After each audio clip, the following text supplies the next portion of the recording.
C'est, je pense, franchement pour moi, l'opportunité du siècle que peu de personnes vont saisir. Salut, c'est Antoine de Rousseau les bons tuyaux.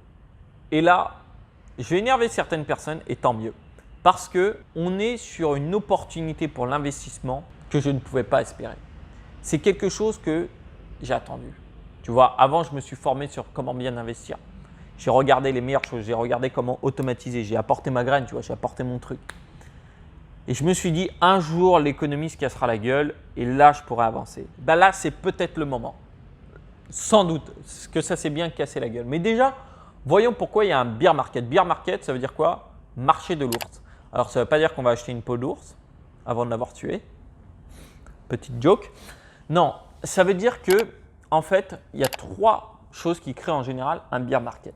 Un bear market, c'est en fait, on prend l'illustration de l'ours qui met un coup de patte sur le marché, ce qui fait que le marché baisse. A contrario, du bull market, donc là qui est le taureau qui met un coup de corne et le marché qui monte. Comme ça, tu connais l'illustration si jamais tu la vois quelque part d'autre. Peut-être que tu la connaissais déjà. Bref, peu importe. Il y a trois choses qui peuvent créer un bear market, un marché qui baisse. La panique, c'est la première chose. Ensuite, la deuxième, c'est que les personnes n'investissent plus parce qu'elles attendent que ça baisse. Et la troisième, c'est que les personnes n'investissent pas parce qu'elles n'ont pas assez d'argent. C'est-à-dire que tout l'argent est parti dans les économies enfin pas dans les économies, mais pour acheter la nourriture, pour payer le loyer. Donc, il n'y a plus assez d'argent. En gros, l'économie est ralentie. Ça, c'est les trois choses. Une chose suffit. Un de ces points suffit. Et là, on voit que bon, il y en a pas mal et il y en a d'autres qui vont rejoindre après. Parce qu'à mon avis, l'économie ne va pas pouvoir reprendre directement. Je t'ai fait d'ailleurs une autre vidéo là-dessus où je parlais vraiment de cette crise, pourquoi pour moi elle était différente. Et les crises sont un phénomène rare. Les crises sont un phénomène rare, ça arrive environ tous les 10 ans. Sauf que là, l'impact de celle-là est vraiment différent. Enfin, j'en ai parlé juste avant, je disais dans une autre vidéo, mais c'est mondial. Et on sait qu'il y a des transferts de richesse énormes qui se font pendant ces crises. C'est-à-dire que oui, c'est difficile pour certaines personnes, mais pour les personnes qui ont travaillé avant, qui ont mis en place des investissements, qui ont un plan, et bien là, elles récoltent le fruit. Alors, on va me dire que c'est peut-être dégueulasse, mais pas vraiment pour moi parce que ces personnes-là ont bossé en amont là-dessus. Et c'est là que ça prenait tout le sens d'avoir commencé à investir et d'avoir son plan. Et je pense qu'il n'est même pas encore trop tard pour les personnes qui ont du cash et qui disaient bah, peut-être voilà, je vais investir, j'attends, je vais investir. Et là-dessus, ce qu'on regarde sur ce phénomène en fait de rareté de cette crise, c'est que pour l'instant, je n'ai pas vu par exemple Warren Buffett dire qu'il en avait profité ou qu'il l'ait vu arriver.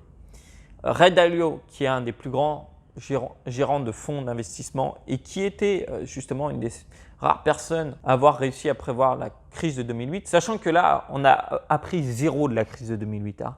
On a continué pareil, fait limite pire. Et sauf que bon, les faits qu'il y a plusieurs choses qui s'ajoutent, ça fait encore plus mal. Mais ce n'est pas le seul point. Ce n'est pas le seul point où je voulais t'amener là sur cette crise. Là où elle est différente, c'est que ceux qui ont pu avoir un avantage, c'est-à-dire faire un délit d'initié. Un délit d'initié, c'est-à-dire que, admettons, je travaille dans une entreprise, je travaille chez Rousseau les bons tuyaux, qui est une très belle entreprise, elle est cotée en bourse et j'ai une information sur une levée de fonds ou sur un gros client qu'on va signer. Là, j'achète des actions avant que cette information sorte publiquement. C'est un délit d'initié puisque j'avais une information que tout le monde n'avait pas et j'avais une information qui était entre guillemets secrète. Donc là, si j'avais acheté, normalement, tu te prends une amende, tu te fais écrouer pour quelque chose.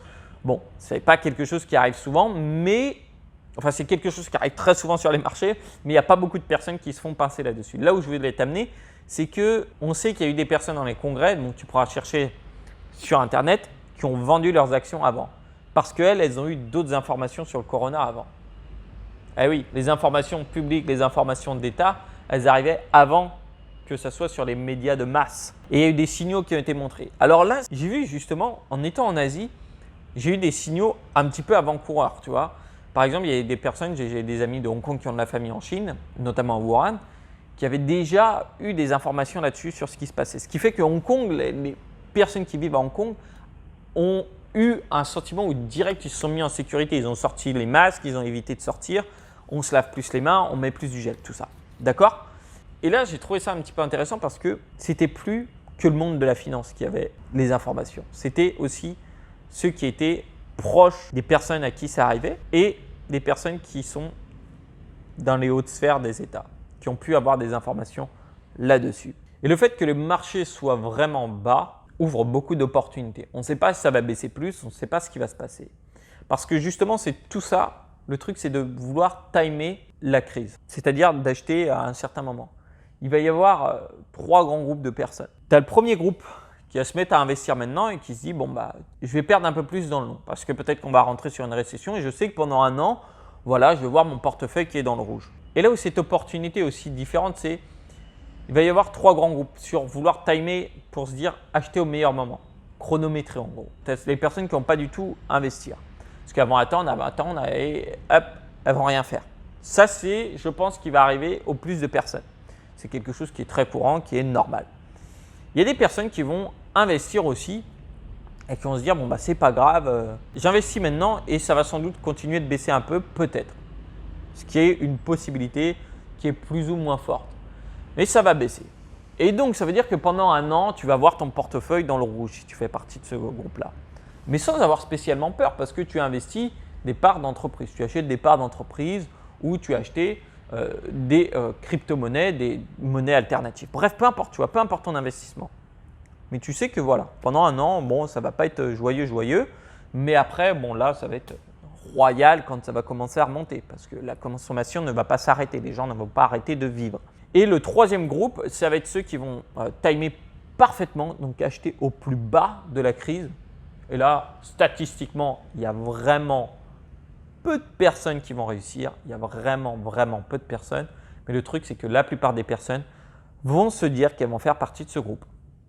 Pour moi, il vaut mieux faire partie du deuxième groupe. Dis-moi dans quel groupe toi tu veux faire partie. D'ailleurs, est-ce que c'est le groupe 1, je n'investis pas du tout? Est-ce que c'est le groupe 2, j'investis maintenant et peu importe si je perds un peu après? Ou est-ce que je fais partie du groupe 3 et j'attends le moment parfait pour investir, quitte à me tromper et à ne jamais investir? Mais je sais que Joe fait partie du groupe 3. Ça ne veut pas dire que tous les Joe font partie du groupe 3.